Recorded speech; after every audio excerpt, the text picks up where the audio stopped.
नमस्कार विद्यार्थी मित्रांनो, आज आपण इयत्ता 5वी परिसर अभ्यास भाग 1 मधील पाठ 13वा अन्न टिकवण्याच्या पद्धती पाहणार आहोत।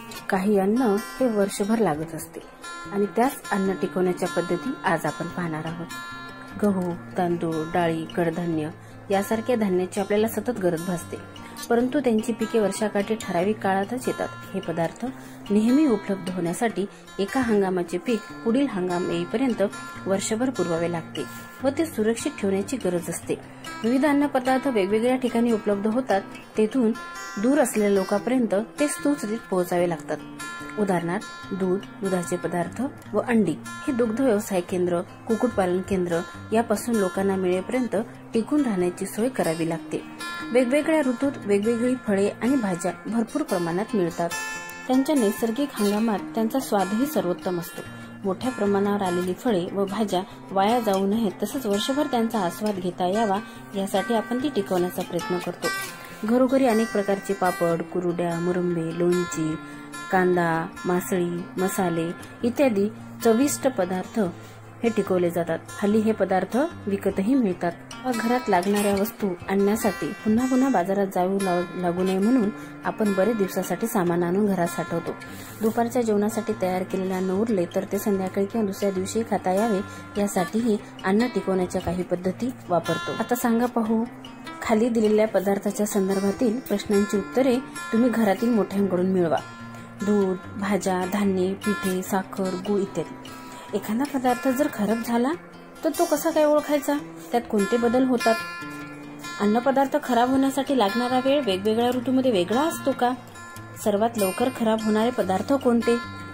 घरात आणलेले पदार्थ जास्त दिवस चांगले राहावेत यासाठी काय काय केले पाहिजे? आपल्याला पदार्थ कोणत्या कारणाने खराब होतात हे समजले तर ते खराब अन्न न होण्यासाठी काय करावे हेही आपल्याला समजेल। मिळवलेल्या माहितीवरून पुढील गोष्टी तुमच्या लक्षात आल्या असतीलच। हिवाळ्यात म्हणजे थंडीच्या दिवसात अन्नपदार्थ जास्त काळ चांगले राहतात। तसेच पदार्थ फ्रीजमध्ये किंवा बर्फात थंड ठेवले तर ते आणखी जास्त काळ टिकतात। धान्य उन्हात वाळवून साठवतात। कांदे, बटाटे उन्हाळ्यात मोकळ्या हवेत ठेवून चांगले वाळवून कोरड्या जागी ठेवले तर खूप दिवस चांगले राहतात। दूध उकळून ठेवले तर चांगले राहते। जेवण झाल्यावर उरलेली आमटी, भाजी पुढच्या जेवणापर्यंत चांगली राहावी म्हणून उकळून ठेवतात। आमरस, दूध हे लवकर खराब होणारे पदार्थ आहेत। किडे, मुंग्या, उंदीर, घुशी व मांजरीपासून आपले अन्न दूर ठेवावे लागते। आता हे करून पहा बरं। एका चपातीचे 3 तुकडे घ्या। एक तुकडा तसाच बंद डब्यात ठेवा। दुसरा तुकडा पुन्हा गरम तव्यावर करपू न देता चांगला भाजून थंड करून डब्यात बंद करून ठेवा। शक्य असल्यास तिसरा तुकडा डब्यात घालून फ्रीजमध्ये ठेवा। या तुकड्याचे 2 ते 3 दिवस सकाळ संध्याकाळ निरीक्षण करा। काय आढळून येते बरं? डब्यात बंद केलेल्या चपातीच्या तुकड्यावर कापसासारखे पांढरे किंवा काळे हिरवे तंतू वाढू लागतात। त्याला वास येऊ लागतो। या उलट फ्रीजमध्ये ठेवलेला तसेच पुन्हा भाजून थंड करून ठेवलेला तुकडा बरेच दिवस खराब होत नाही। असे का होते बरं? चपातीच्या तुकड्यावर वाढणारे कापसासारखे तंतू म्हणजे एक प्रकारची बुरशी असते। बुरशी हा सूक्ष्मजीवांचा एक प्रकार आहे। बुरशीचे बीजाणू हवेत किंवा पाण्यात असतात। डब्यातील चपातीच्या तुकड्यामुळे बुरशीच्या वाढीसाठी लागणारे पोषक वातावरण म्हणजे अन्न, पाणी तसेच हवा आणि उभेही मिळते। म्हणूनच डब्यातील चपातीच्या तुकड्यावर बुरशी वाढली। अन्न आणि सूक्ष्मजीव आपल्या सभोवती हवेत, पाण्यात सगळीकडे सूक्ष्मजीव असतात हे तुम्हाला माहित आहे। सर्वसाधारण परिस्थितीत अन्नपदार्थ बरोबर ऊब, पाणी आणि हवा या सर्व गोष्टी उपलब्ध असतात। म्हणजे आपल्या अन्नात किंवा अन्नपदार्थात सूक्ष्मजीवांची वाढ भरभर होणे नेहमी शक्य असते। ते आपल्याला दिसत नाही, परंतु सूक्ष्मजीव अन्नात वाढू लागले की अन्न खराब होते। असे अन्न खाल्ल्याने पोटदुखी, जुलाब, उलट्या होऊ शकतात। अशा अन्नाचे पोषण मूल्य कमी झालेले असते। काही वेळेला प्रकृतीला धोका होऊ शकतो। आता आपण अन्न टिकवण्याच्या पद्धती पाहू। यामध्ये वाळवणे। आपण पदार्थ वाळवतो तेव्हा त्यातील पाणी निघून जाते। पापड, कुरड्या, सांगडे, गहू, डाळू असे पदार्थ वाळवून टिकवले जातात। त्यानंतर थंड करणे।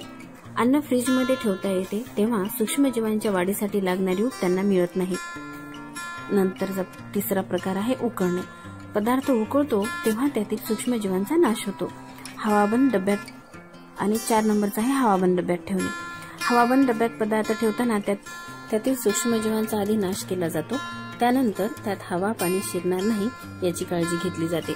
याचा अर्थ असा की अन्नपदार्थ टिकवण्यासाठी त्यातील सूक्ष्मजीवांचा नाश करावा लागतो. अन्नपदार्थात सूक्ष्मजीवांची वाढ होऊ शकणार नाही अशा परिस्थितीत ते ठेवावे लागतात. आता तुम्ही घरच्या घरी लोणचे करून पहा. मध्यम आकाराची काचेची एक भरणी घ्या, सुरी घ्या, 1 चमचा 7-8 लिंब, पाव वाटी मीठ, 2 चमचे तिखट आणि 1.5 वाटी साखर घ्या. आता कृती कशी करायची पहा. बरणी स्वच्छ व कोरडी करून घ्या. सुरीने प्रत्येक लिंबाच्या 8 फोडी करा. या फोडी बरणीत भरून त्यावर साखर, मीठ, तिखट घाला. हे मिश्रण कोरड्या लाकडी किंवा स्टीलच्या चमच्याने नीट हलवा, म्हणजे सर्व घटक मिसळले जातील. त्या बरणीच्या तोंडावर स्वच्छ कापड घट्ट बांधून बरणी कडक उन्हात सुमारे 10 दिवस ठेवा. रोजच्या रोज चमच्याने ढवळा. ढवळताना तुमचे हात व चमचा दोन्ही स्वच्छ व कोरडे ठेवा. जेवणाबरोबर हे मुरलेले लोणचे खाऊन बघा. आता परिरक्षके. लोणचे आणि मुरंबे टिकवण्यासाठी त्यात काही विशिष्ट पदार्थ घालतात, त्यामुळे हे पदार्थ वर्षभर टिकतात. अशा पदार्थांना परिरक्षक असे म्हणतात. साखर, मीठ, हिंग, मोहरी, खाद्यतेल, व्हिनेगर ही परिरक्षकाची उदाहरणे आहेत. बरं मुलांनो, तुम्हाला हे माहित आहे का की आपल्या जेवणातील पदार्थाच्या चवीमधील विविधता ही मसाल्यामुळे असते. मसाल्यांच्या प्रत्येक पदार्थाची चव वेगळी असते. मसाल्याची चव व वास उग्र असतो, म्हणून ते थोड्या प्रमाणात वापरले जातात. मसाल्याचे पदार्थ वाळवून खूप दिवसासाठी साठवता येतात. त्यांच्या मिश्रणाची पूड करून मसाले तयार करता येतात. विविध मसाले विविध वनस्पतीच्या ठराविक भागापासून मिळतात.